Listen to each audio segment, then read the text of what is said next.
Alemania, 1483. Tiempo de desolación y enfermedades.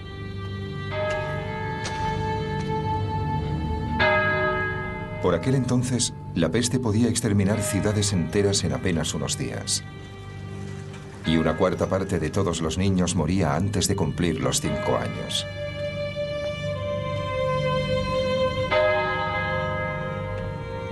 En aquel mundo había un gran consuelo. La Iglesia y su paraíso prometido.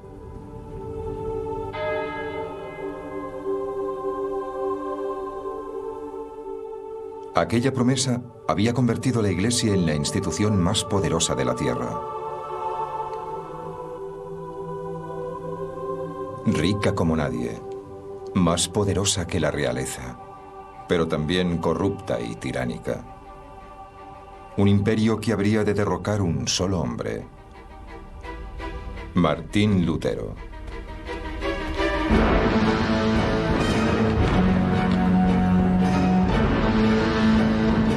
Esta es la historia de un hombre que pasó rápidamente de la devoción a la rebelión, de una búsqueda que encendería los ánimos en Europa, propagando la revolución en las naciones y desencadenando un grito de libertad cuyo eco alcanzaría el mundo moderno.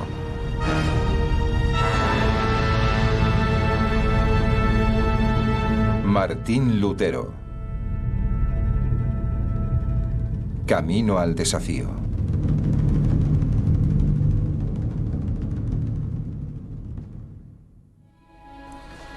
Alemania, febrero de 1546.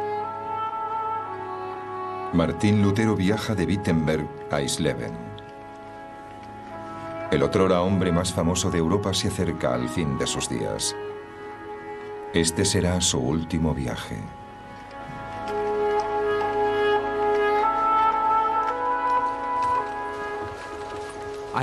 Creo que es imposible escribir la historia de la cultura occidental moderna sin hablar de Lutero y de que hay que luchar por aquello en lo que uno cree. O de la idea de que todos somos preciosos a los ojos de Dios. Estas son cosas que damos por sentadas, pero por las que Lutero tuvo que luchar. A Lutero hay que situarlo junto a los grandes emancipadores de la historia de la humanidad, por su defensa del individuo, por su coraje y por estar dispuesto a morir por sus creencias. Se enfrentó a la Iglesia Católica, una institución inmensa e inmutable, y le dijo: esto no está bien, hagamos las cosas bien. Este es uno de esos pocos casos en los que un individuo se enfrenta literalmente a la potencia más uniformadora del mundo para decirle: no pienso echarme atrás.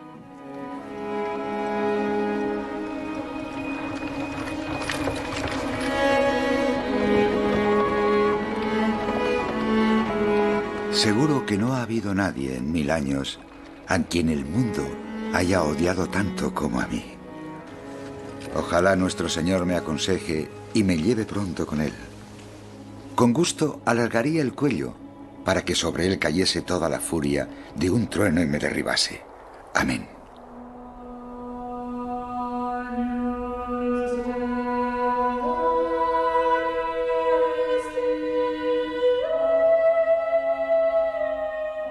Martín Lutero, el hombre que un día pondría en entredicho la supremacía de la Iglesia Católica, fue un hombre de origen muy humilde.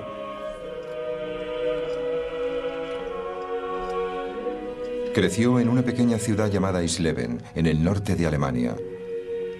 Una afanosa comunidad donde la Iglesia era la mayor autoridad. Lo más destacado de la religión en la Baja Edad Media era el cristianismo, la única religión posible. La suya era la única gran historia que se podía contar. Una historia que de hecho se contaba sistemáticamente y que formaba parte integral de las instituciones allí donde uno iba.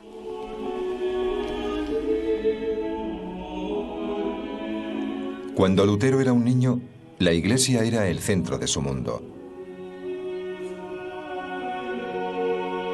Sus parroquias, monasterios y conventos estaban diseminados por todo un imperio que se extendía desde la zona más occidental de Irlanda hasta la más meridional de Sicilia. El poder de la Iglesia residía en el gran consuelo que prometía. Si acatabas sus normas y practicabas sus ritos, podías escapar a los horrores de este mundo y encontrar la felicidad eterna en el cielo.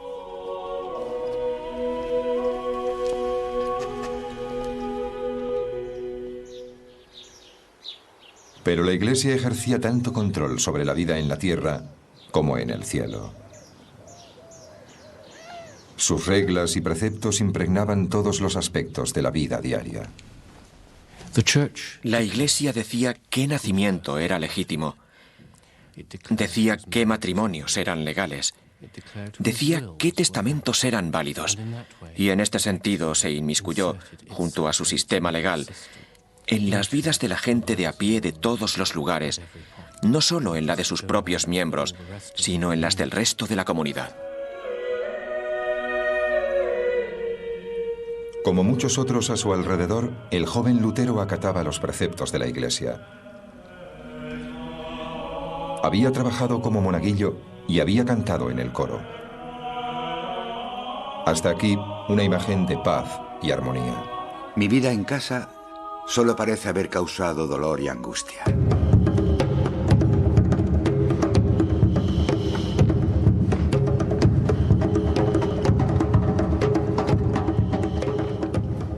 El padre de Lutero, Hans, era fundidor de cobre, uno de aquellos nuevos y prósperos hombres de negocios que se habían librado del yugo del antiguo sistema feudal para montar su propio negocio. Hans tenía unos planes muy ambiciosos para su hijo. Estaba decidido a que remontase más peldaños en la escala social, convirtiéndole en abogado. Pero Lutero no vivía en un hogar feliz.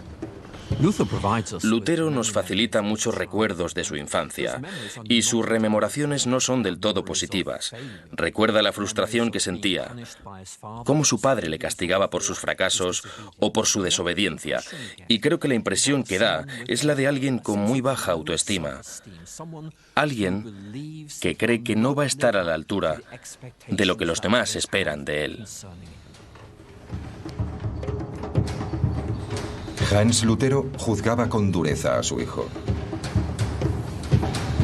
En una ocasión, mi padre me azotó tan fuerte que me escapé. Le odié hasta que finalmente logró recuperar mi afecto. Y por lo visto, la madre de Lutero no era mucho más comprensiva. Una vez mi madre me golpeó hasta hacerme sangrar por haber robado una nuez. El miedo al castigo y al fracaso marcaría a Lutero para el resto de sus días. Sin embargo, eso no le empujó a satisfacer las ambiciones de su padre, sino a una espectacular rebeldía.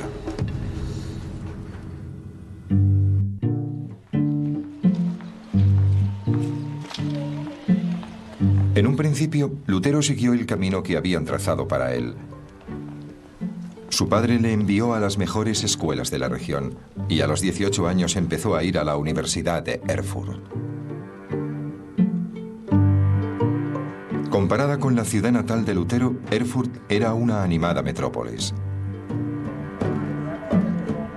Tenía todo lo que podía necesitar un joven estudiante, innumerables bares y tabernas. Y en una época en la que no había agua potable, el vino y la cerveza eran bebidas de primera necesidad.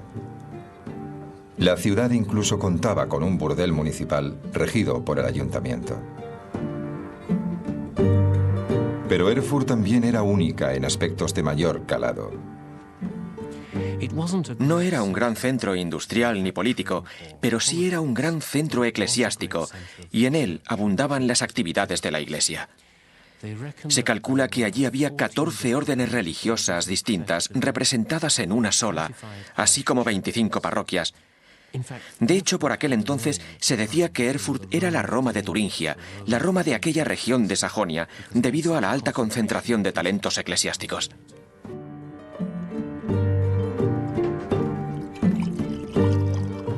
En Erfurt, Lutero floreció, se convirtió en un músico entusiasta y forjó muy buena amistad con varios compañeros de estudios. Lutero se fue a los 14 o 15 años a estudiar lejos de su familia y se encontró con unos amigos muy pero que muy absorbentes. Los lazos entre aquellos jóvenes podían ser muy fuertes. Eran unos lazos muy estrechos que hacían que se sintiesen miembros de una misma familia. En aquel punto de su vida, los amigos se convirtieron en todo lo que tenía. Lutero estudió con ahínco. Se licenció en artes y obtuvo una maestría. Lo único que le quedaba para ser todo lo que su padre esperaba de él era tomar el último curso de leyes. Pero de pronto, todas las convicciones en la vida de Lutero se vinieron abajo. En el año 1505, la peste azotó a Erfurt.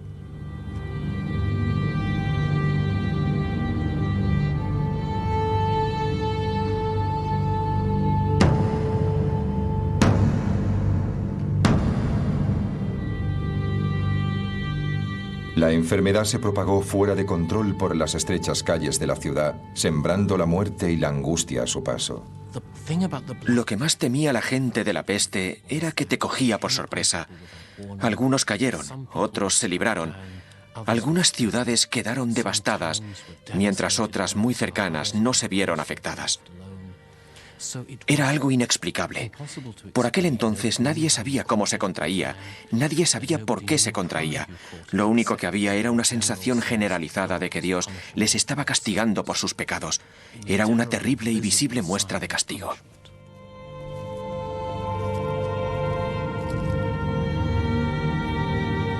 Durante los últimos 100 años, la peste había acabado con casi la mitad de la población europea.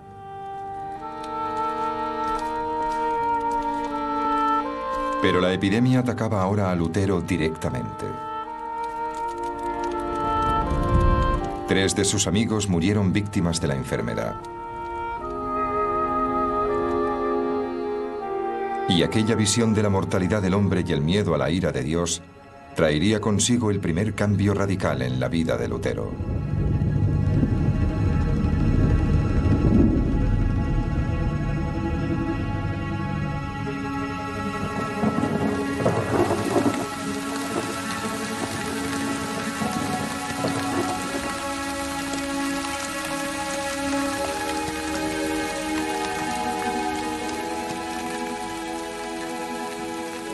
Lutero, con 23 años, regresaba a Erfurt tras visitar a su familia.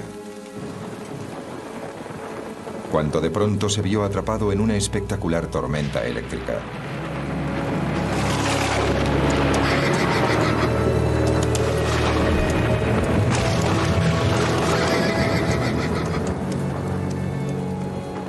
Nadie sabe exactamente qué le ocurrió a Lutero aquella noche, pero le afectó en lo más profundo de su ser. De repente, acechado por el pánico y la congoja de la muerte, me vi obligado a hacer un trato con Dios. Ya había perdido a 3 amigos por culpa de la peste y ahora se enfrentaba él mismo a la muerte, de manera que Lutero llegó a un acuerdo con Dios. Si sobrevivía, se haría monje. La cercana experiencia de la muerte te lleva a pensar en qué estado está tu alma, cuál es el balance. Estoy hablando casi de una especie de contabilidad espiritual. Uno se pregunta, ¿en qué estado estoy? ¿Cuál es el balance de mi vida? De haber muerto ahora, de no haber funcionado mi invocación, ¿dónde habría terminado? En el infierno, por pecador.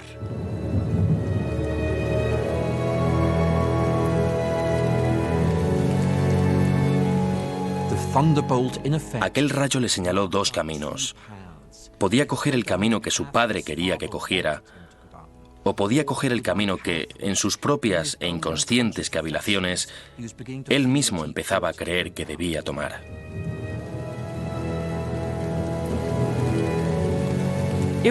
Fue el momento en que tomó las riendas de su propia vida.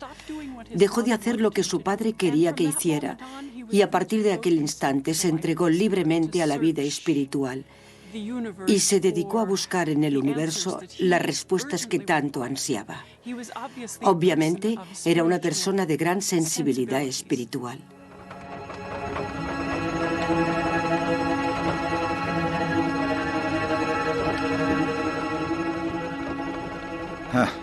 Cómo se enfureció mi padre al averiguar que su hijo no iba a convertirse en abogado. Perdió la razón, se comportó como un loco. ¿Cómo se iba a imaginar él que el hecho de tener un monje en la familia le iba a suponer más prestigio y vergüenza que 1000 abogados vestidos de armiño?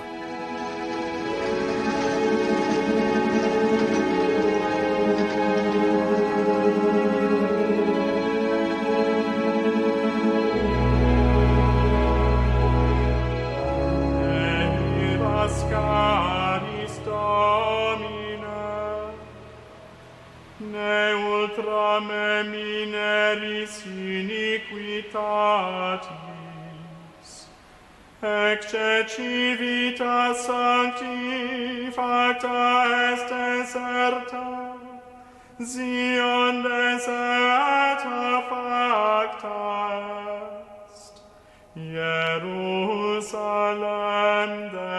desolata est. Los monasterios y conventos de Europa eran una sociedad en sí mismos. Ofrecían a los fieles una vida dedicada a la plegaria, la meditación y la búsqueda de la salvación.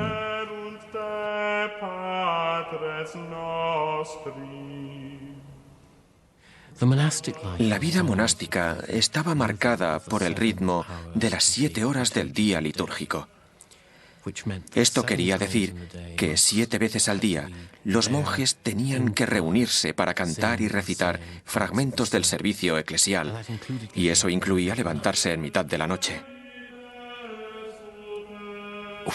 Y cuando no estaban tomando parte de los servicios litúrgicos, sus vidas también eran rigurosamente controladas. En muchos monasterios solo se podía hablar en algunos lugares y a horas determinadas.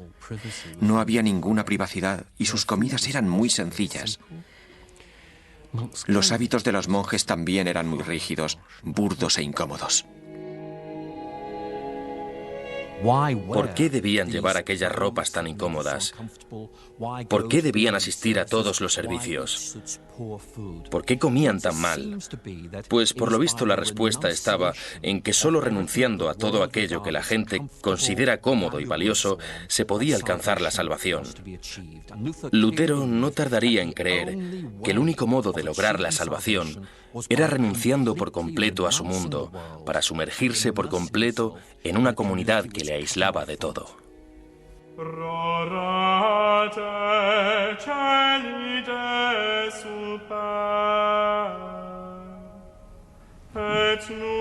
Dos semanas después de aquella noche en el bosque, Lutero se unió a una de las órdenes monásticas más severas de Alemania, los monjes agustinos de la estricta observancia. Se cortó el pelo, se vistió con la túnica blanca de los monjes novicios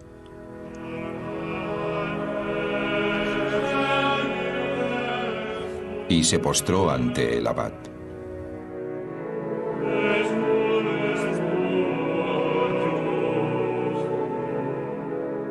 Acababa de ingresar en el mismísimo seno de la Iglesia Católica.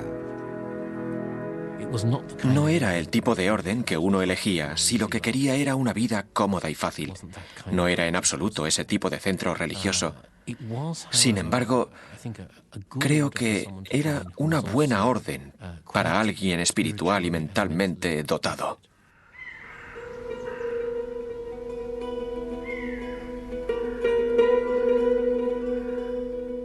Pero el nuevo hogar de Lutero tenía tanto de negocio como de retiro espiritual. El abad dirigía un próspero negocio de tintado de prendas. Los monjes tenían una destilería donde preparaban una cerveza bastante popular.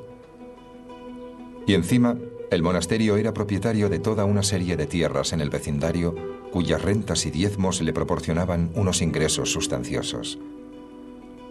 Todo esto quedaba minuciosamente registrado en los dilatados libros de cuentas del monasterio.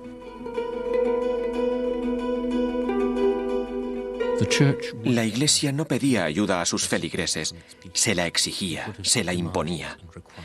tenía derecho para recaudar el diezmo, que no era precisamente una contribución voluntaria, sino un tipo de impuesto que estabas obligado a pagar si no querías que te llevaran a juicio.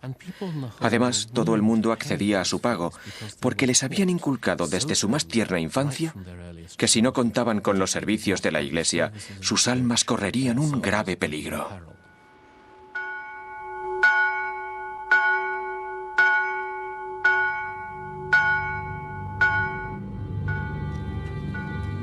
Estos abusos de la Iglesia terminarían por ofender y disgustar a Lutero.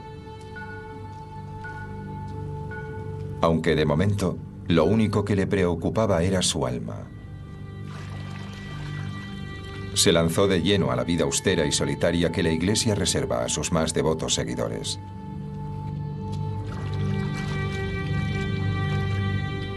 No tardó en pasar del hábito blanco de los novicios al negro de los monjes consumados. Aquella era la única ropa que ahora poseía. No estaba allí para divertirse o para burlarse de la institución, ni tampoco para pasar el rato. Aquella vida suponía, por citar algunos ejemplos, suponía ayuno recurrente, realmente suponía una negación constante de todo lo físico. La estricta rutina de estudio y plegaria de los monjes iba acompañada de un régimen de persecución de lo carnal. Alentaban a los iniciados a dormir sin sábanas ni mantas e incluso a fustigarse.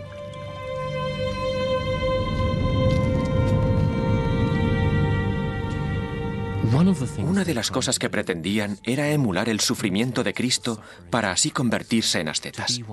Creían que al dominar sus deseos carnales, al dejar de necesitar la comida, la compañía sexual y las comodidades de la vida, se estaban identificando con Cristo. Creían que así luchaban contra las fuerzas del mal en su interior, que así combatían sus más bajos instintos. Lutero se sometió a aquel régimen con fervor, durmiendo sobre la nieve, sin mantas, hasta que sus compañeros le arrastraban medio muerto hasta el interior del convento. Años más tarde, se quejaría de que aquellos años en el monasterio arruinaron para siempre su salud.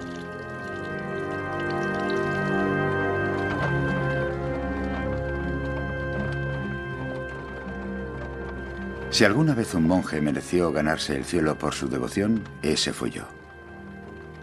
De haber seguido un tiempo más con aquella vida, me habría matado con vigilias, las plegarias, las lecturas y demás trabajos. Todo lo que Lutero hizo a lo largo de su vida lo hizo a conciencia. Lutero lo hacía todo al 100%, al 110%. Y si a Lutero se le había metido en la cabeza hacerse monje, pues lo iba a dar todo, se iba a entregar en cuerpo y alma. Fue un buen monje.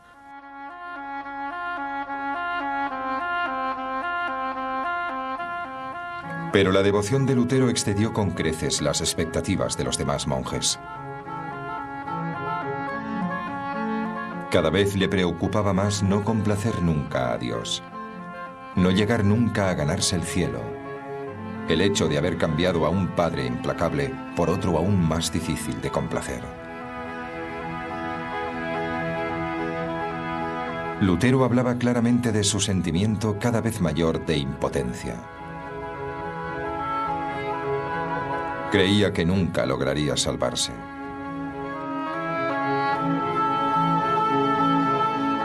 Los designios del Señor son demasiado elevados y difíciles de satisfacer. Y esto lo demuestran no solo los textos divinos, sino mi propia experiencia y sentir.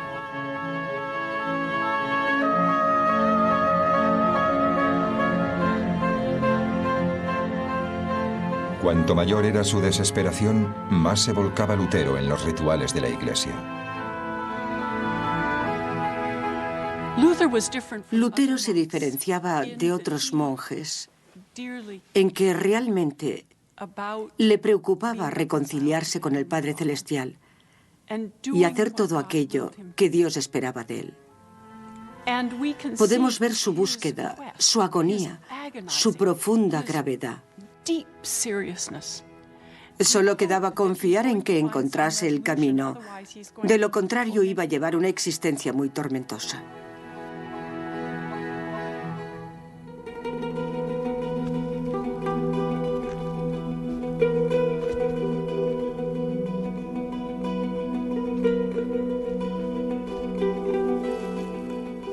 Durante 5 años, Lutero trabajó sin descanso.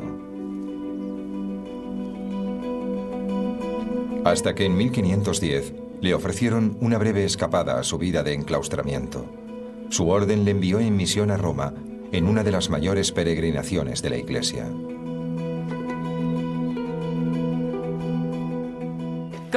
El viaje a Roma era una peregrinación muy especial, ya que era la capital de la Iglesia Católica Romana y desde una perspectiva occidental, la capital del cristianismo. Lutero decidió inmediatamente que intentaría sacarle el mayor provecho espiritual posible a aquel viaje. Roma era una valiosa reserva de santidad. Era el hogar de San Pedro, del Papa y de los restos de innumerables santos y mártires. Decenas de miles de peregrinos visitaban Roma todos los años, con la esperanza de que aquel viaje los acercase más a Dios. Vestían de forma diferente, cogían un palo, caminaban y vivían con austeridad. Había pocos albergues a lo largo del camino para los peregrinos, así que para cuando llegaban al lugar de peregrinaje, en cierto modo, ya habían cumplido penitencia y merecían encontrar las tumbas de los santos al final de la peregrinación. Por fin eran dignos merecedores de la gracia del encuentro. Lutero y sus compañeros tardaron más de 2 meses en realizar su largo viaje hacia el sur. Finalmente, en octubre de 1510, llegaron a la ciudad eterna.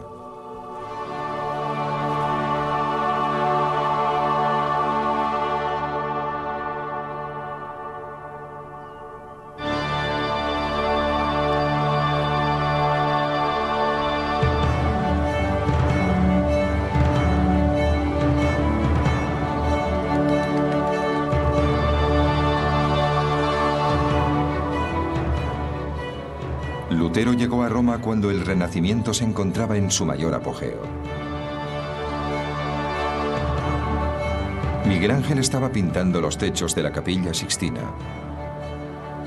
Rafael estaba volcado en la decoración de las dependencias privadas del Papa. Para el joven monje, aquella ciudad fue toda una revelación. Lutero era un chico del norte, muy provinciano. Para entonces, había vivido solamente en 3 ciudades durante toda su vida, así que no había visto gran cosa, y llegar allí y ver los séquitos de los cardenales, los grandes palacios, y encontrar un clima completamente distinto, comidas distintas, olores distintos, debió de extrañarle enormemente.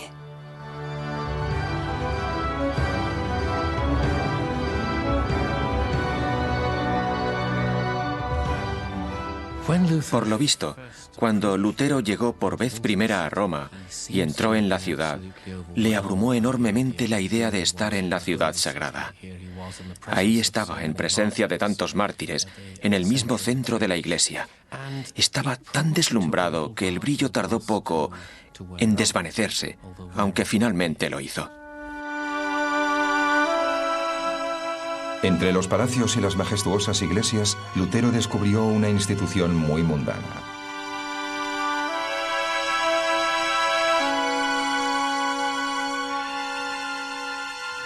Aquella ciudad daba tanta importancia al dinero como a la religión. El papado como institución recaudadora de dinero era como un enorme sumidero que tragaba dinero procedente de toda Europa. La Iglesia enseñaba que el dinero era la raíz de todo mal y que, por ejemplo, prestarlo a cambio de intereses era un pecado mortal. Pero en realidad la Iglesia movía millones de ducados. En realidad, Lutero había llegado a la sede principal de una gran corporación europea, sustentada en los beneficios de monasterios como el suyo, en la donación de sus fieles y en los impuestos que cobraba por todo, desde una licencia matrimonial a un cardenalato. Lo más importante que hay que recordar sobre el papado de principios del siglo XVI, institución que existía desde hacía varios siglos, es que básicamente era un Estado. Un Estado con todas las características de un Estado. Tenía burocracia, palacios, magníficos edificios. Tenía lo mismo que un gran príncipe renacentista.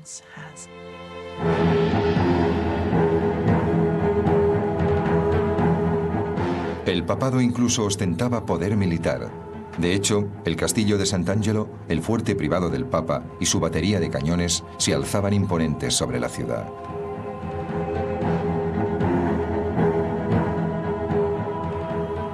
No obstante, el Papa Julio II rara vez estaba ahí. Prefería pasar el tiempo haciendo campaña por Europa, a la cabeza del ejército papal. Los hombres que llegaban a lo más alto de la Iglesia solían ser duros hombres de negocios. Y la necesidad de contar con aquella especie de directores y políticos tan poderosos explica por qué Roma era un lugar espiritual lleno de gente tan poco espiritual. En Roma, Lutero descubrió un cinismo que le afectó profundamente.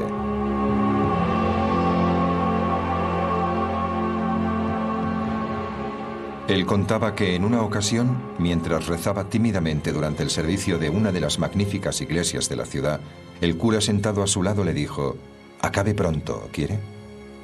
Y después, mientras alzaba la hostia sagrada en la que creía que se había transformado el cuerpo de Cristo, otro cura murmuró: «Pan eres y pan seguirás siendo».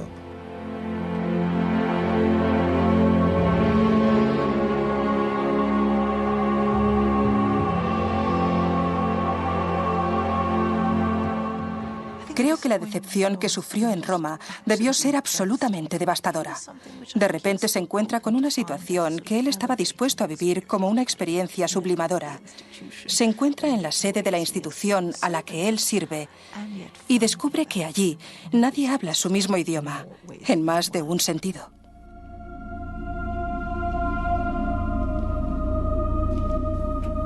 Lutero también descubrió que a la Iglesia le complacía aprovecharse de sus peregrinos.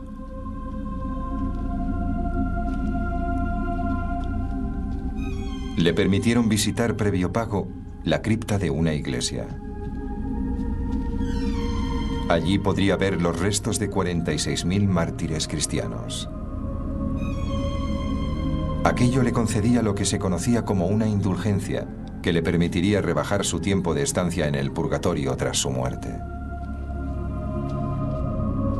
El purgatorio era el lugar donde los cristianos expiaban sus culpas, a veces durante miles de años, antes de poder entrar en el cielo. La oportunidad de comprar una reducción del tiempo de estancia en el purgatorio era algo muy tentador para los fieles y muy rentable para la Iglesia.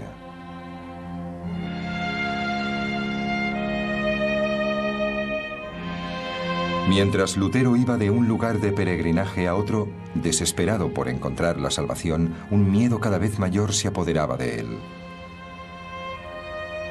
¿De verdad todo aquello podía acercarle a Dios? Finalmente, Lutero entró en crisis y empezó a cuestionar las enseñanzas de la Iglesia, a la que había entregado su vida. ¿Quién sabe si realmente es así?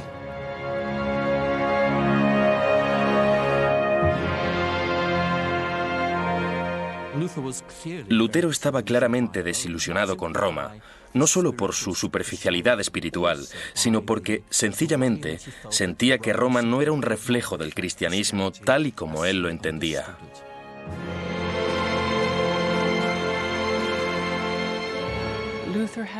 Lutero tenía la sensación de que las respuestas se le escapaban. No tenía la sensación de que Dios le quisiese más. Así que debía encontrar las respuestas en otra parte.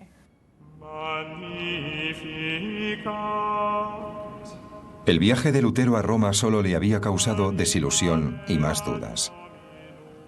Y ahora, la vida en el monasterio le ofrecía menor consuelo que antes. Desesperado por garantizar su salvación, Lutero se pasaba la vida confesándose. Ponía su alma al desnudo hasta 4 veces al día, a veces durante 6 horas seguidas. El resto del tiempo se lo pasaba cumpliendo penitencia.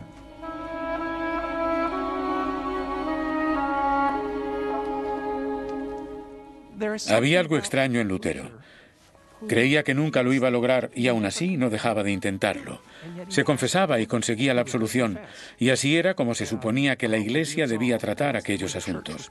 La mayoría de los monjes se habrían contentado con oír: «Estás perdonado». Pero una vocecilla en su interior le decía: «No lo sientes de verdad».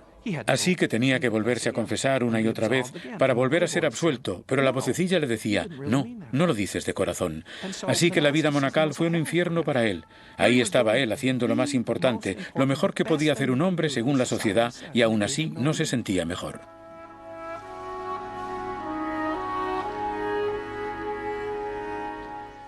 Su cabeza era un hervidero, y aún así seguía sin obtener respuestas. Seguía sintiéndose terriblemente culpable. ¿Cómo es que la vida monacal ha funcionado para decenas, para cientos de miles de hombres a lo largo de la historia del cristianismo? ¿Cuál es mi problema?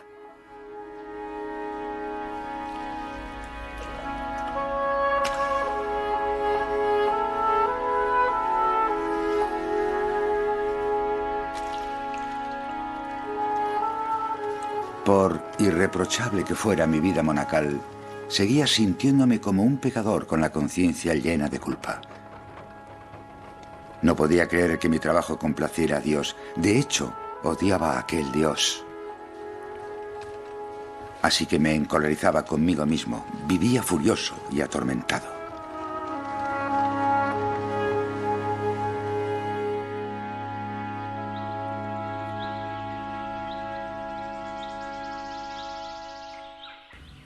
La sabiduría y la perspicacia de otro hombre permitieron a Lutero escapar de la presión de su propia angustia y le pusieron inconscientemente en la senda de la revolución.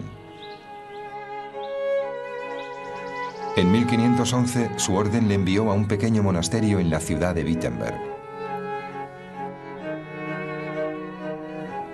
Comparada con Erfurt, Wittenberg era muy pequeña. En ella apenas había un par de iglesias y una universidad recién fundada. Allí, el monje Johann von Staupitz acogió a Lutero bajo su ala. Staupitz era un miembro destacado de la orden de Lutero y estaba decidido a librar al joven monje de aquel ciclo de desesperación.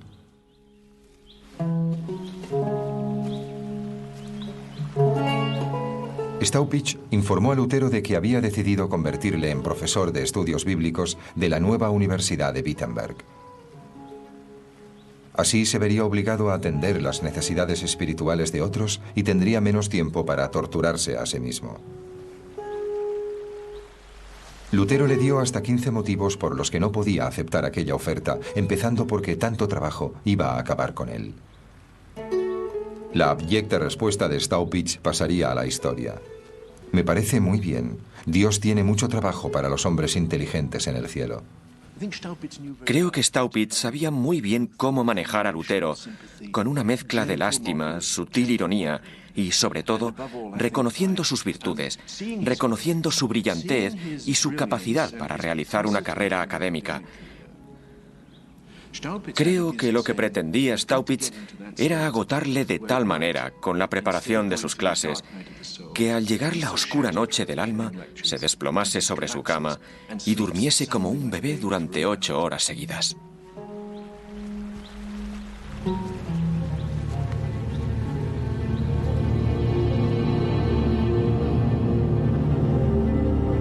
La intuición de Staupitz resultó ser muy certera.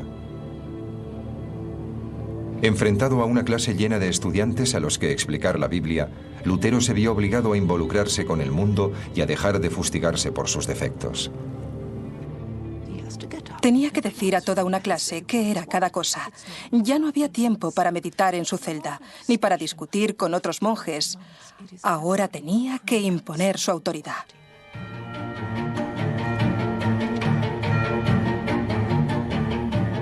Se volcó en su trabajo y se puso a estudiar no solo el texto latino estándar de la Iglesia, sino también la edición griega y la hebrea.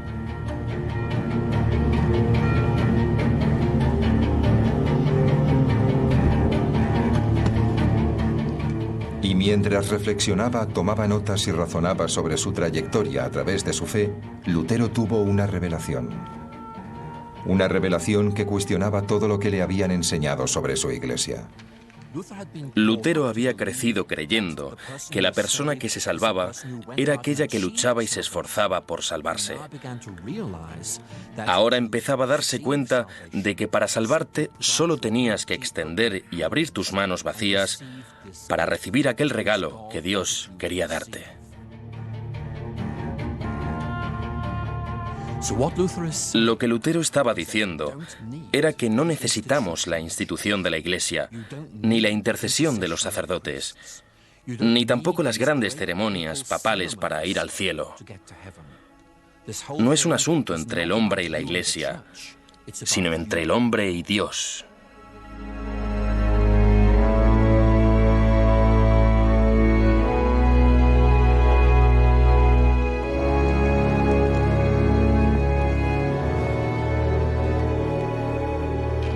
Fue un momento revolucionario. Durante toda su vida, Lutero había creído que solo a través de los rituales de la Iglesia se podía alcanzar la salvación. Pero ahora se daba cuenta de que la salvación era algo que el individuo debía negociar directamente con Dios. No había institución mundana que pudiera creer por ti, expiar tus culpas o interceder entre tú y tu Dios. Sentí que había vuelto a nacer y que las puertas del cielo se abrían para mí.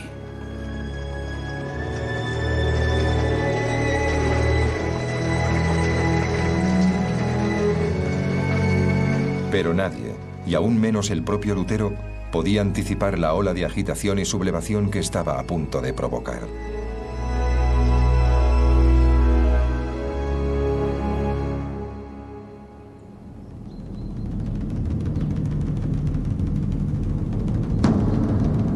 Habían pasado 7 años desde la visita de Lutero a Roma. Y en aquel tiempo el Papa Julio II había muerto. Le había sucedido León X. Y León era un hombre entregado a los placeres carnales. En sus banquetes normalmente había un gran pastel de postre del que salían niños pequeños desnudos.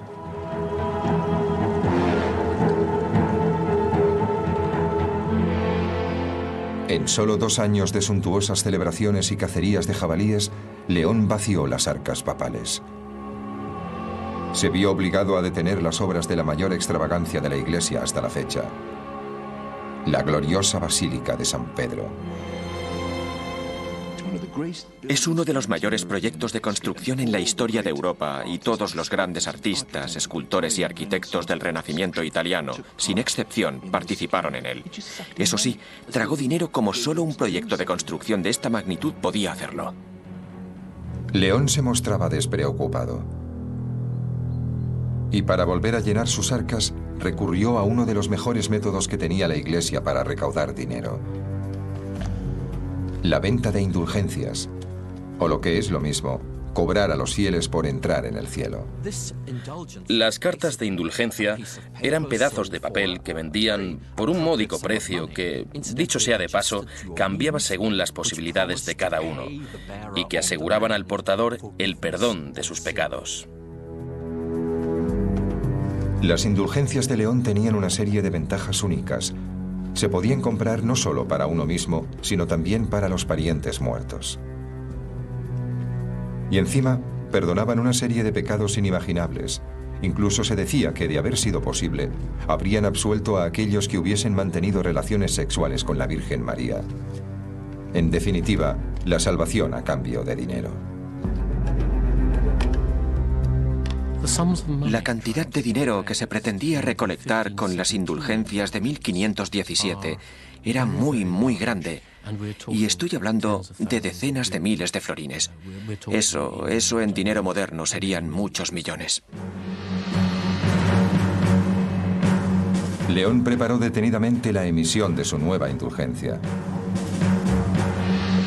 Contrató los servicios de un fraile dominico llamado Johann Tetzel para su venta. Y eligió muy bien. Tetzel era un publicista maravilloso, especializado en jingles y eslóganes promocionales. Prácticamente inventó el uso de eslógans publicitarios. Decía cosas como: cuando la moneda tintinee en el cofre, del purgatorio salga tu alma dando un bote.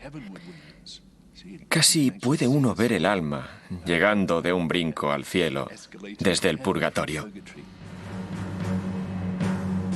León esperó a que sus arcas vacías se llenaran con las donaciones de los fieles.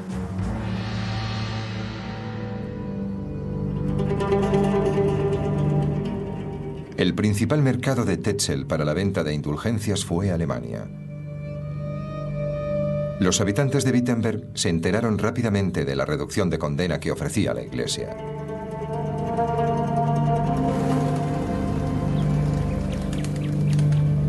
Lutero se encontró con que muchos de sus parroquianos hicieron oídos sordos a sus sermones para salir corriendo a gastar el dinero que tanto les había costado ganar en la mercancía de Tetzel. Pero a Lutero, su momento de revelación le había dejado un mensaje claro y simple. La salvación era un regalo de Dios, un regalo que se recibía a través de la fe. Y eso quería decir que la Iglesia no tenía derecho a vender la redención. Para él aquello fue un asunto pastoral. Sus propios feligreses le decían que como habían comprado una indulgencia, ya no se tenían que volver a confesar con él, ya que estaban seguros de que su alma estaba salvada.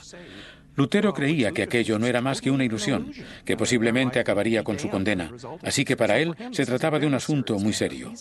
Estaba enfadado, porque aquello iba en serio, estaba en juego la vida de mucha gente. Si no hacían lo correcto, podían terminar en el infierno. Aquel monje que en otros tiempos había sido el siervo más devoto de la Iglesia, ahora se enfrentaba a la institución a la que había dedicado su vida. La noche del 31 de octubre de 1517, Lutero se sentó y redactó una larga y vehemente lista de críticas. 95 balas o tesis dirigidas al Papa y a su comercio de indulgencias.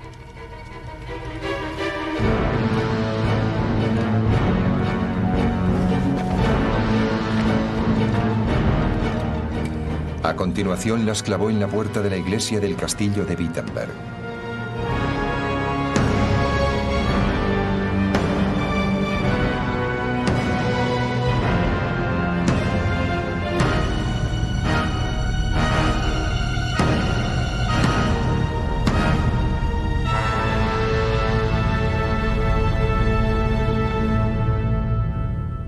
Fue un ataque flagrante al mayor poder del momento. La bendición divina está al alcance de todos sin necesidad del Papa. Las indulgencias son verdaderamente perniciosas, inducen a la autocomplacencia y ponen en peligro la salvación. El Papa es más rico que Creso.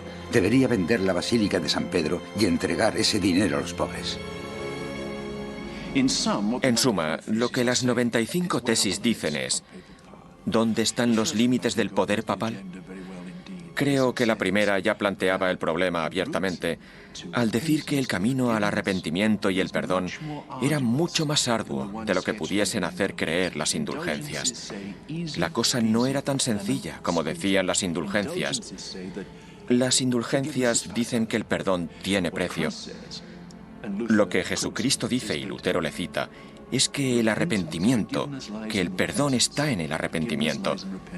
Y eso ya es más difícil. Así que yo creo que realmente estaba cuestionando la autoridad papal.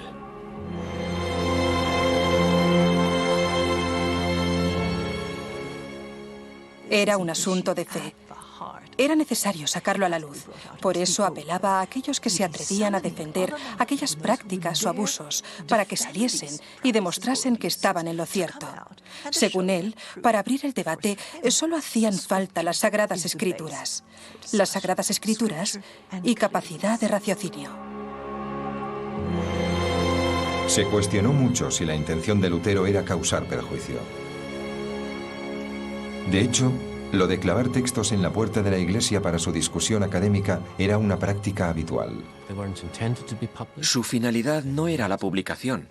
Estaban en latín y el lenguaje era en ocasiones técnico y de difícil comprensión. Por otra parte, el estilo de las 95 tesis no era sencillo y los sentimientos que en ella plasma Lutero son tan intensos y profundos que resulta difícil creer que su único objetivo fuese entablar una conversación privada con un superior de su iglesia. Cuesta no pensar que, al menos, se le pasó por la mente su publicación. Al final, fueron otros los que las publicaron por él. Lutero estaba a punto de convertirse en uno de los autores más vendidos de la historia. Menos de 70 años antes, otro alemán, Gutenberg, había perfeccionado la primera máquina impresora del mundo. Por aquel entonces ya se imprimían muchos libros y panfletos, incluso las indulgencias de León X. Le había llegado el turno a la sincera obra de Lutero de pasar a la imprenta. Sus tesis se extendieron como las llamas por toda Alemania, poniendo a Lutero y a toda Europa en una tesitura impensable. Escondían en su interior la capacidad para deshacer la autoridad del Papa. El propio Papa patrocinaba las indulgencias y sin su aprobación no se podían vender. ¿Con qué derecho un fraile advenedizo las cuestionaba? Lutero no fue capaz de prever la consternación que aquello iba a provocar entre las más altas esferas.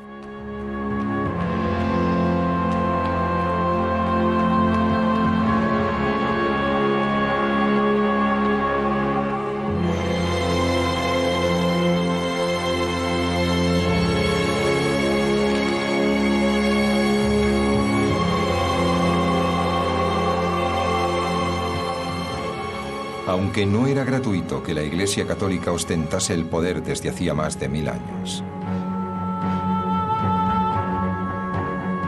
De hecho, tenía un nombre para los hombres como Lutero: herejes. Y la pena por herejía era la muerte.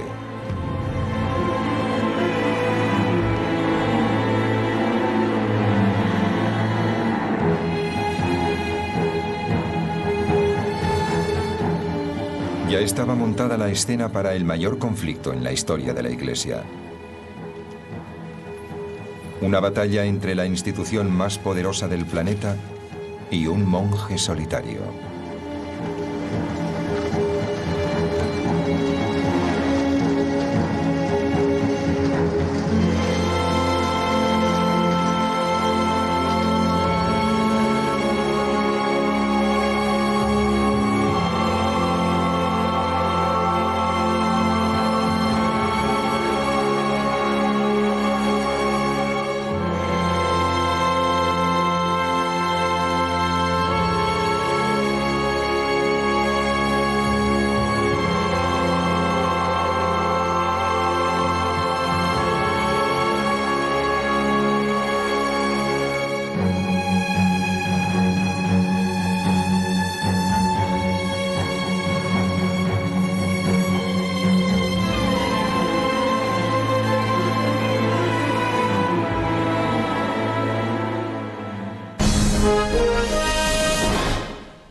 ...1517, víspera de Todos los Santos. Iglesia del Castillo de Wittenberg, Alemania del Norte. Martín Lutero ha clavado un documento en su puerta. Las 95 tesis, 95 ataques mordaces a la poderosa Iglesia Católica y a su cabeza, el Papa.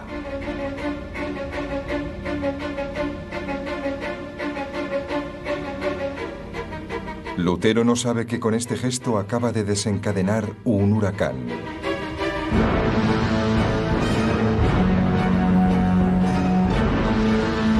Un torbellino de violencia que asolará a Europa. Que cambiará para siempre el perfil de la civilización moderna y que le empujará a una confrontación épica contra el mayor poder de la época.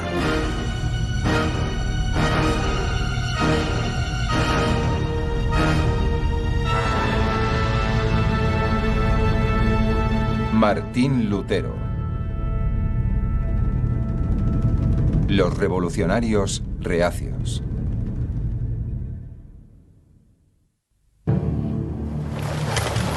Alemania, febrero de 1546.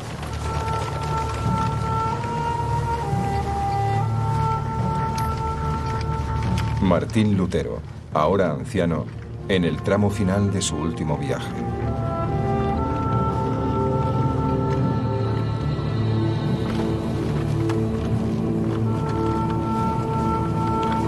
Sabe Dios que jamás pretendí llegar tan lejos como lo hice.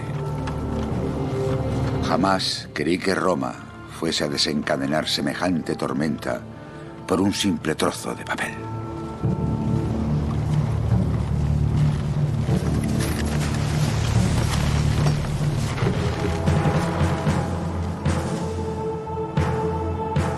Lutero jamás pretendió causar la conmoción que causó con sus 95 tesis. Pero Roma, la sede de la Iglesia Católica, las interpretó como un ultraje y un desafío. No solo porque criticaban al Papa, sino también por su amplia difusión. Las tesis tocaron la fibra sensible por varios motivos. Trataban asuntos importantes para mucha gente, sobre la Iglesia y su relación con la economía, sobre la salvación y lo que la gente debía hacer para salvarse. Aquel combinado surtió efecto en un momento en el que la gente empezaba a resentirse con el modo en que la Iglesia se aprovechaba de su deseo de salvarse. Las tesis dieron a la gente mucho de qué hablar. Pero la Iglesia tenía un nombre para aquel tipo de escritos: herejía. Y la herejía exigía una respuesta rápida. Las primeras víctimas fueron los libros de Lutero. La siguiente sería el propio Lutero.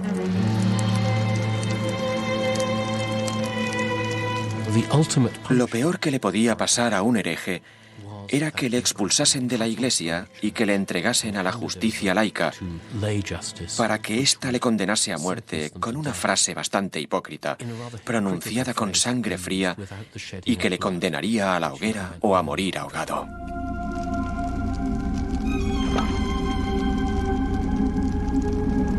Apenas 100 años antes, un hombre llamado Hus había criticado a la Iglesia prácticamente por los mismos motivos que Lutero. A Hus le prometieron un juicio justo y terminaron quemándole vivo. El papado podía destrozarte. No se lo pensaba dos veces. Tenía unos mecanismos sorprendentes y eficaces para detectar y corregir errores, entre ellos la Santa Inquisición y la eliminación de individuos. Debo decir que Lutero se metió en un circo con unos gladiadores sumamente peligrosos y tenía muchas posibilidades de morir.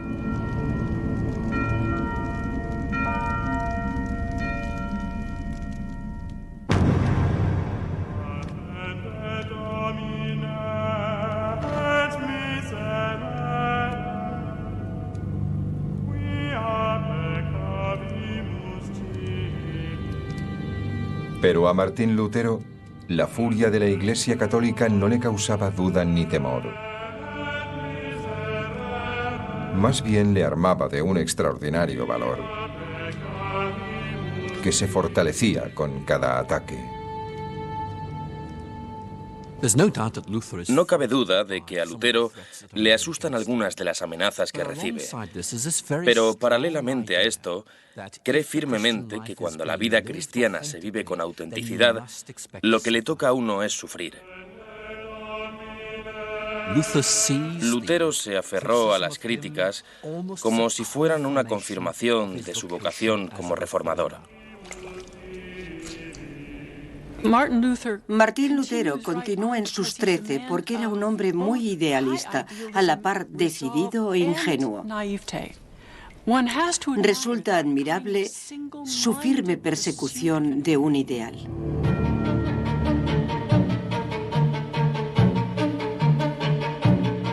Lutero se enfrentó a la Iglesia como nunca antes lo había hecho nadie.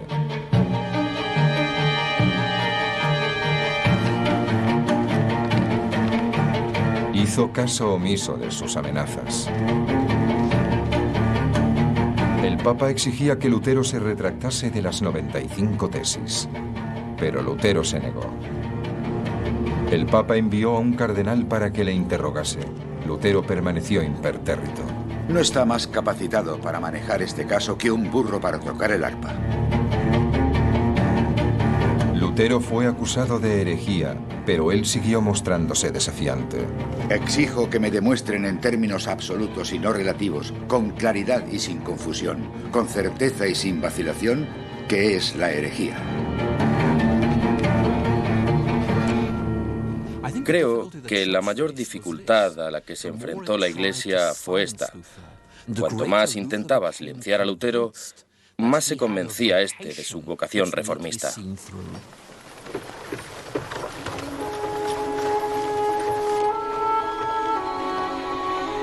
Deseaba pensar libremente, sin someterme a la autoridad de nadie.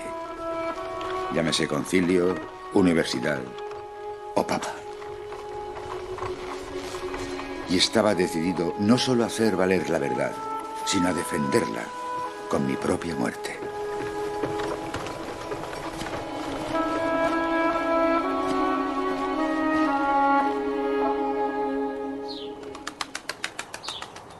La furia que los escritos de Lutero habían causado en Roma iba en aumento.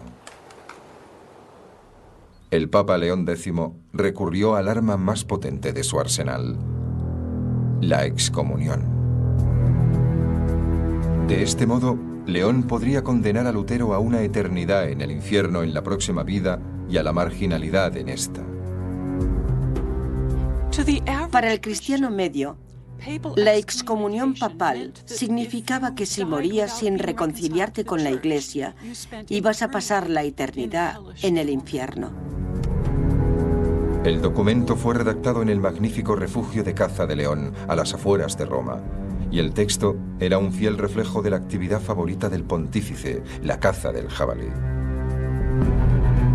Alzaos, oh Señor, protegeos, ya que un jabalí del bosque pretende destrozar vuestra viña. Debemos proceder contra Martín Lutero. Debemos sentenciarle y condenarle, puesto que su fe es notablemente sospechosa, siendo de hecho no más que un hereje. En teoría, aquel documento sellado con el gran escudo papal de las llaves cruzadas de San Pedro también sellaba el destino de Lutero, ya que a partir de aquel momento podía ser arrestado por cualquier autoridad secular o eclesiástica.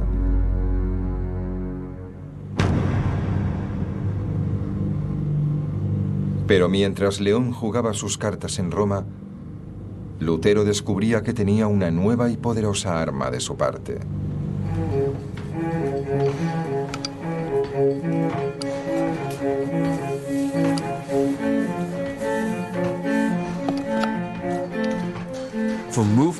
Para que un movimiento se propague, hay que propagar sus ideas. Y para Lutero resultó providencial poder acceder a un medio como la imprenta para diseminar sus ideas. Creo que hoy en día somos muy conscientes de lo mucho que las cosas han cambiado gracias a Internet. Internet es a nosotros lo que la imprenta a Lutero. Significaba que las ideas podían viajar, nada las podía detener. Lutero Había visto cómo los impresores habían divulgado sus 95 tesis por toda Alemania y se había dado cuenta de que sus prensas podían ofrecerle una vasta audiencia. Dicen que Martín Lutero fue el primer propagandista, la primera persona que explotó realmente aquel nuevo medio. Se dio cuenta de que gracias a la imprenta podía conseguir un auditorio mucho mayor.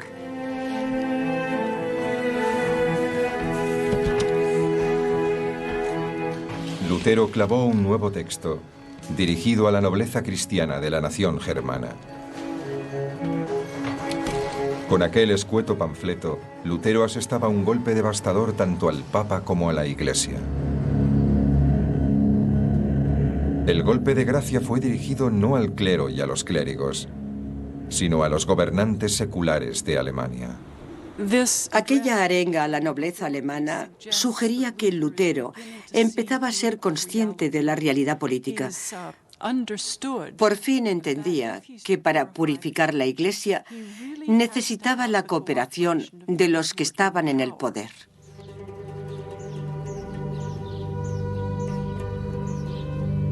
En la época de Lutero, Alemania era un mosaico de diminutas provincias. Cada provincia tenía su propio dirigente local, y estos, a su vez, estaban sometidos al dominio del Sacro Imperio Romano. A título individual, aquellos estados fragmentados carecían de la fuerza necesaria para oponerse a las continuas exigencias financieras de Roma. En Alemania el resentimiento iba en aumento, y lo que aquel tratado realmente pretendía era decir a los que ostentaban el poder en Alemania: esto se tiene que acabar. Lutero describió de forma muy gráfica el sumidero económico que era Roma. El dinero alemán, contrariamente a lo que cabría esperar, sobrevuela los Alpes.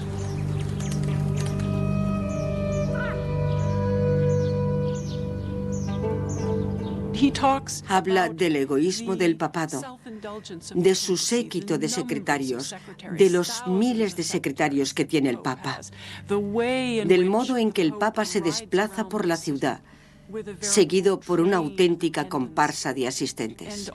Y todo para sugerir que para aquello es para lo que se usa el dinero alemán. Lutero insta a los poderes de Alemania sin vacilación a alzarse contra Roma y el Papa. A mi parecer, la única solución posible es que el emperador, los reyes y los príncipes se alcen con fuerza para atacar y combatir a estas alimañas. No con la palabra, sino con el acero. Un plan muy radical. Lutero decía que la Iglesia no solo era el clero, sino todos los alemanes. Uno de los grandes temas de aquel manifiesto dirigido a la nobleza alemana era que la gente corriente, los cristianos de a pie, y no solo los sacerdotes, tenían un papel que desempeñar dentro de la Iglesia. En términos modernos, estaríamos hablando de la democratización de la religión.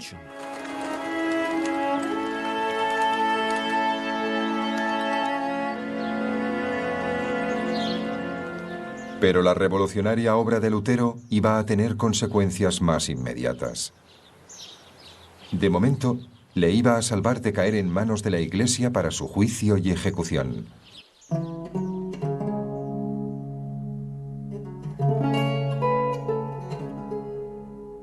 En la región de Sajonia, donde vivía Lutero, gobernaba un hombre llamado Federico el Sabio.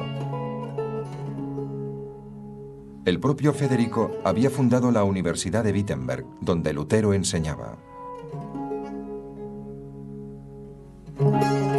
Federico empezó a proteger desde la sombra a aquel teólogo bocazas que vivía bajo su jurisdicción, negándose a entregarlo a los agentes del Papa. Los motivos de Federico el Sabio son un misterio. En parte, creo que Federico el Sabio se sentía orgulloso de Lutero. Estaba orgulloso de su erudito y famoso teólogo. de aquel hombre que atraía a la gente a su nueva y modesta Universidad de Wittenberg. Lutero era una fuente de popularidad y prestigio. Puede que no se tratase del tipo de atención que más cómodo le hacía sentirse, pero estaba haciendo que la gente tomase Wittenberg en serio. Federico había entendido inmediatamente las implicaciones de la última obra de Lutero. Federico y sus antecedentes inmediatos habían intentado limitar el poder de la Iglesia. Ahora Federico podía leer el mensaje dirigido a la nobleza alemana y decir: exacto, es una cuestión de principios. Yo no digo que haya que restringir los fondos que salen de Alemania por una cuestión de codicia. Ahora puedo argumentar ideales más elevados. Pero aquel manifiesto dirigido a la nobleza cristiana había llamado la atención de las más altas esferas. En 1520, Federico recibió la visita del hombre más poderoso de Europa, el Sacro Emperador Romano Carlos V. Carlos acababa de acceder al poder y Lutero le preocupaba.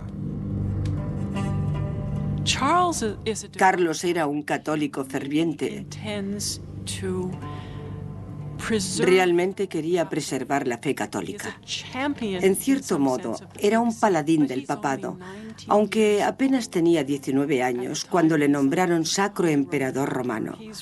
Era una situación complicada y quería evitar a toda costa que el asunto Lutero se le escapase de las manos. Federico se apuntó un tanto diplomático. Convenció a Carlos V de que sencillamente no podían entregar a Lutero a los agentes de la Iglesia. Más bien debían permitirle presentar su caso ante el mismísimo Carlos en el próximo Parlamento o Dieta en la ciudad alemana de Worms. Fue un momento crucial. Federico acababa de conceder a Lutero la oportunidad de presentar su caso en una de las reuniones más destacadas de Europa. Y Lutero no pensaba desaprovecharla.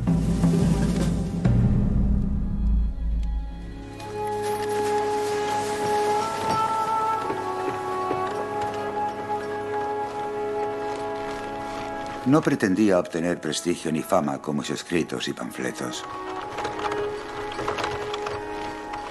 Casi todo el que me conocía censuraba mi tono duro e hiriente. Pero yo pensaba que, aunque mi generación me condenase, quizá las generaciones venideras me juzgarían mejor.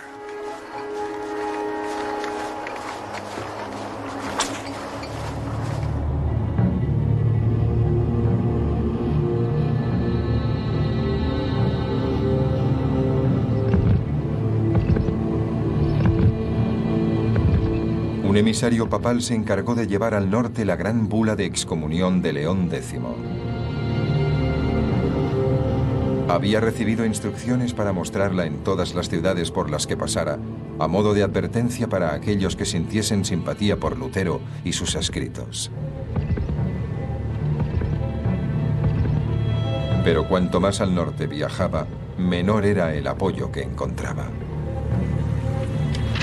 En Barford, donde Lutero había estudiado, el emisario mandó imprimir cientos de copias de la bula, pero la respuesta de los estudiantes universitarios fue tirar hasta la última copia al río que cruzaba la ciudad. No sin sarcasmo, rebautizaron la bula como bola e insistieron en que la querían ver flotar. Mientras tanto, los escritos de Lutero iban ganando audiencia. Escribía muy bien. Realmente escribía con mucho ingenio, con desprecio, y mucha gente se sintió, no sé, fascinada por aquel hombre que empleaba un lenguaje tan crudo para dirigirse al Papa y a la Iglesia.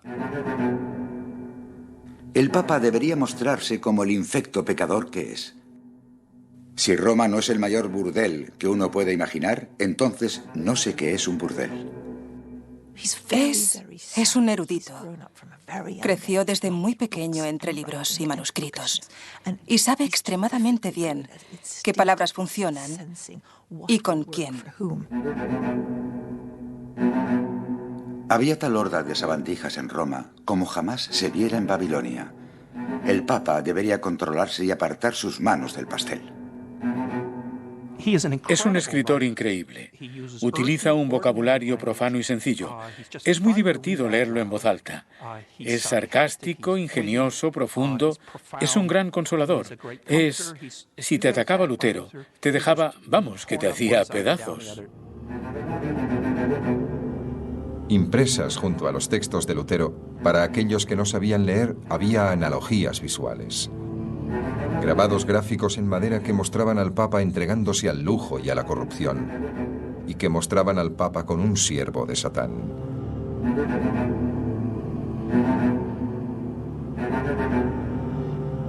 Lutero y sus seguidores empezaban a ver su lucha con Roma como un enfrentamiento épico con el mismísimo diablo.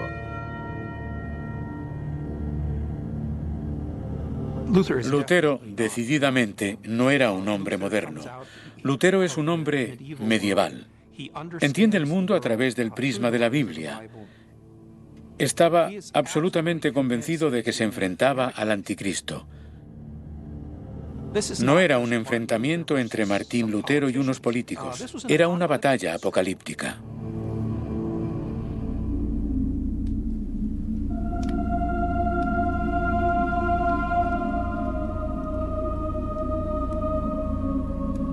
A Lutero todavía le quedaban unos meses hasta su gran intervención frente a Carlos V en la Dieta de Worms. Y la bula de excomunión de León X ya le habría llegado para entonces. Tenía un nuevo objetivo: redactar minuciosamente un nuevo sistema de fe. Fue aquella obra la que marcó la transición de Lutero de reformista a revolucionario. Le puso por título La cautividad babilónica de la Iglesia. Para construir a veces hay que destruir. Y esta es una obra de una crudeza destructiva considerable. Babilonia era la ciudad del mal y había secuestrado a la Iglesia. Babilonia había tomado la Iglesia por la fuerza.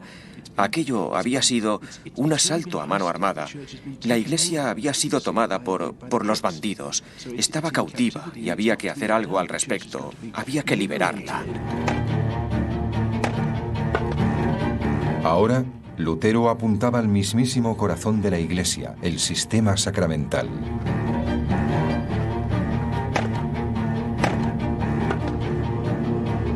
Según la Iglesia católica, un hombre solo podía alcanzar la salvación y el cielo eterno a través de aquellos rituales especiales. Y cada uno de aquellos 7 sacramentos, desde el bautismo hasta la extremaunción, era administrado por el ejército de sacerdotes de la Iglesia.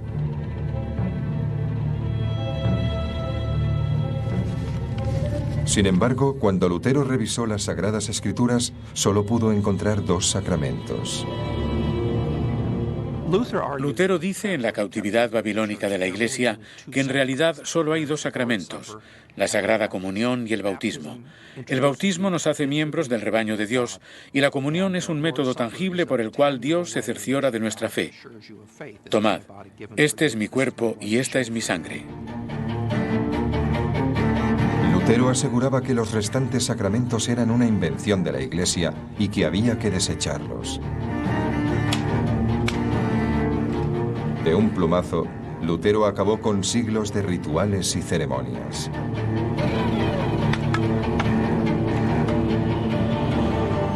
Y liberó la relación del hombre con Dios. Los 7 sacramentos se podían ver e interpretar como mecanismos mediante los cuales aceptábamos que el clero hiciera de intermediario entre nosotros y lo divino. Y lo que Lutero decía era que aquella relación debía ser bilateral, directa y sin intermediarios. Podemos arrepentirnos, pero nadie puede hacerlo por nosotros. Así que aquella escisión, a priori negativa, tenía su parte positiva. En realidad, estaba diciendo, a partir de ahora, solo depende de ti.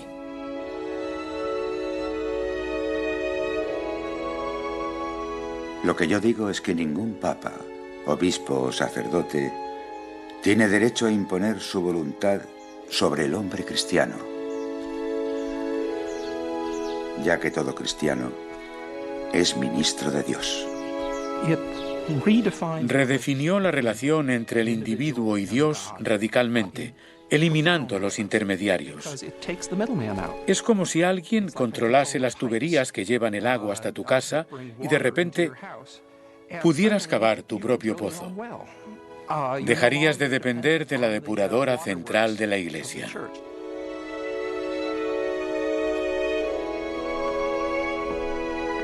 Durante el invierno de 1520, Lutero por fin recibió la bula de excomunión de Roma. Pero ya era demasiado tarde.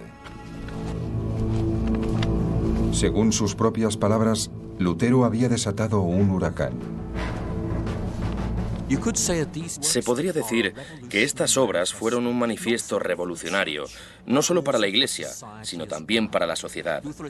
Lutero estaba diciendo que los cristianos de a pie tenían algo que decir en todo aquello, y una vez la gente se lo empezó a creer, el mundo cambió para siempre.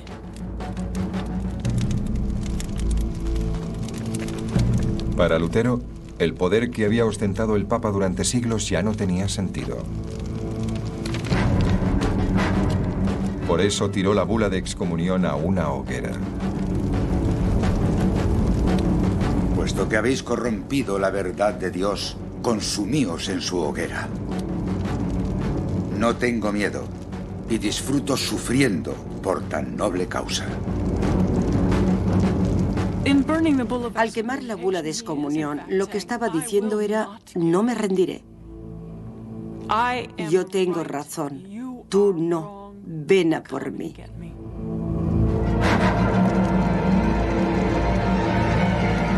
Lutero empezó a prepararse para su gran intervención frente a los poderes del Sacro Imperio Romano en la Dieta de Worms.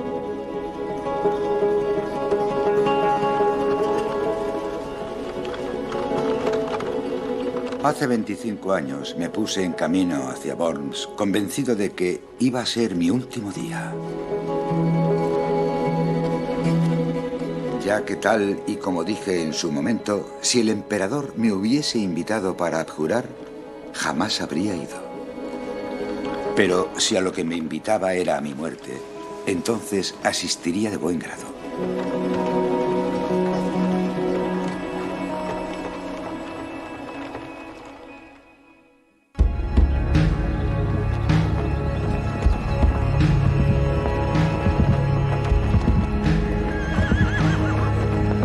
El 2 de abril de 1521, Lutero partió de Wittenberg y viajó durante 2 semanas hasta llegar a Worms. Un paso por delante iba su escolta, un heraldo imperial de Carlos V y garantía de salvoconducto.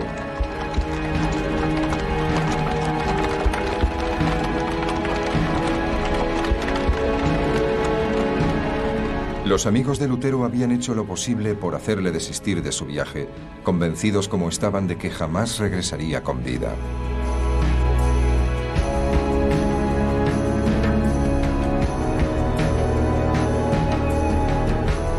Pero durante su viaje por Alemania, Lutero empezó a ser consciente de la enorme popularidad de su causa y de su obra.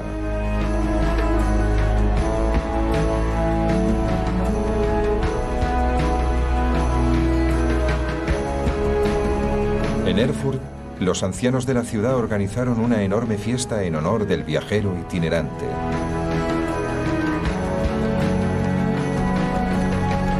En Frankfurt, los publicistas de la ciudad le agasajaron con regalos. Después de todo, era uno de los autores de mayor éxito de Europa.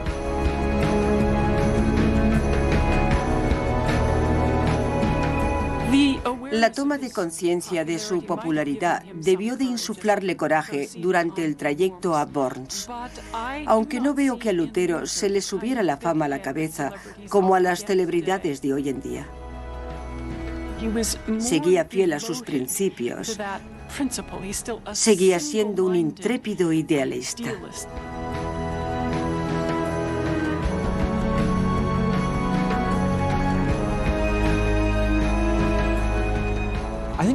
Creo que durante su viaje a Worms, Lutero tiene sentimientos encontrados. Está realmente asustado. ¿Qué irá a pasar? ¿Correré peligro? Y por otra parte, descubre que la gente le apoya, que ha iniciado algo que se está haciendo grande.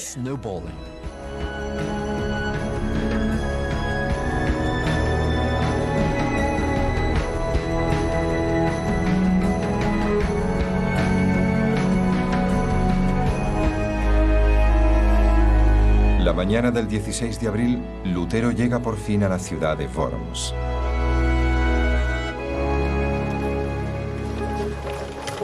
Aquel recuerdo le acompañaría hasta el fin de sus días.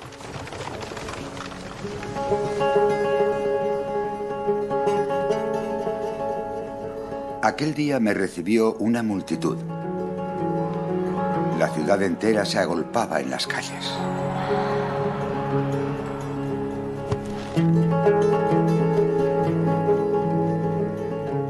Una escolta de caballeros me custodió a través de las puertas de la ciudad.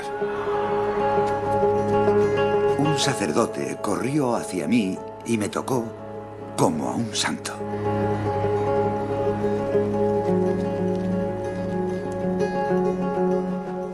Al llegar Lutero, la gente lo miraba boquiabierta y lo jaleaba. Uno de los representantes papales diría en Roma que 9 de cada 10 personas gritaban «¡Larga vida Lutero!». Y por si el Papa se hacía ilusiones, la 10ª gritaba «¡Muerte al Papa!». La aparición de Lutero ante la Dieta iba a convertirse en el momento culminante de su vida.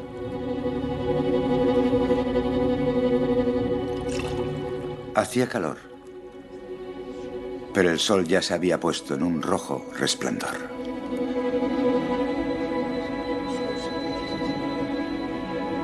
En aquella habitación se reunían los hombres más poderosos de Europa, los príncipes de Alemania, el Sacro Emperador Romano, Carlos V y el nuncio papal Johannes Mayer von Eck. Aquellos eran los hombres a los que Dios había confiado mi vida.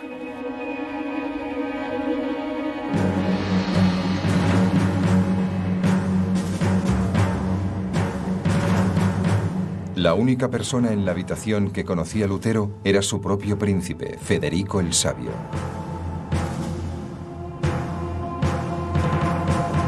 Pero sabía que el voto de cada uno de aquellos hombres podía decidir su destino.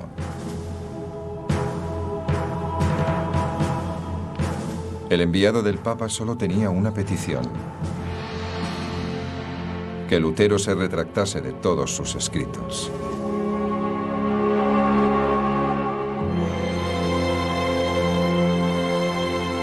Pero Lutero se mantuvo fiel a sus principios y a sus palabras. Debemos pensar en lo aterrador que aquello debió de ser para Lutero. Frente a él se encontraban las fuerzas de la Iglesia y del Estado, y seguro que lo sometieron a una gran presión con el fin de que se retractase. Querían que dijera: no debí hacerlo, no debí decirlo. Le mostraron un montón de libros y le preguntaron si eran todos suyos. Sí, son todos míos y he escrito más, en caso de que alguien quiera leerlos. Se negó a retractarse de lo dicho en términos claros y sencillos. No acepto la autoridad de papas ni de concilios porque se contradicen a sí mismos. Mi conciencia es cautiva solo de la palabra de Dios. No puedo ni quiero retractarme de nada, puesto que no es prudente ni correcto obrar contra la conciencia. Según cuenta la leyenda, Lutero cerró su discurso con uno de los mayores alegatos de profunda rebeldía de la historia.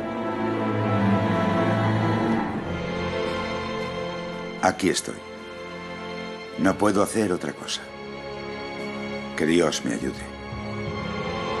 Amén.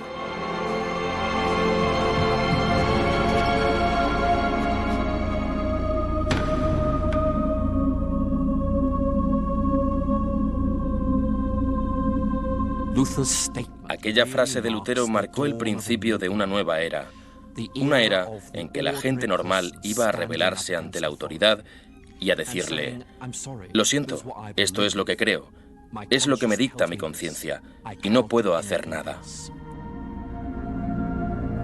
Creo que aquel fue uno de los momentos claves del origen de nuestra visión moderna de la libertad personal e institucional. Lo ocurrido en Worms fue muy intenso. Fue una situación en la que un hombre se levantó y dijo la verdad, en pro de la verdad y de la libertad de conciencia. De ahí que le veamos como un monumento a la libertad de conciencia. Es uno de esos casos en los que un individuo lucha por algo mucho más grande que él mismo.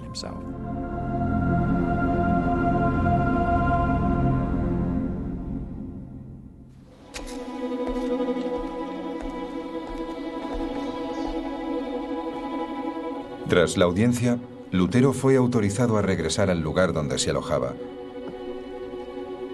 Le dijeron que recibiría el veredicto al día siguiente.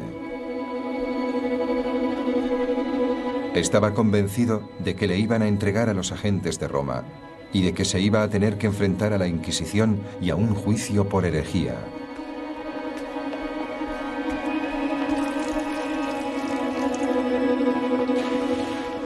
Pero entonces recibió un mensaje extraordinario.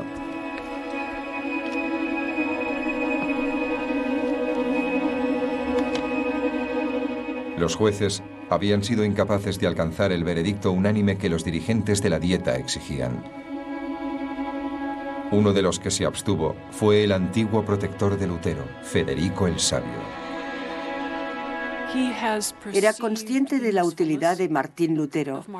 No quería que muriera.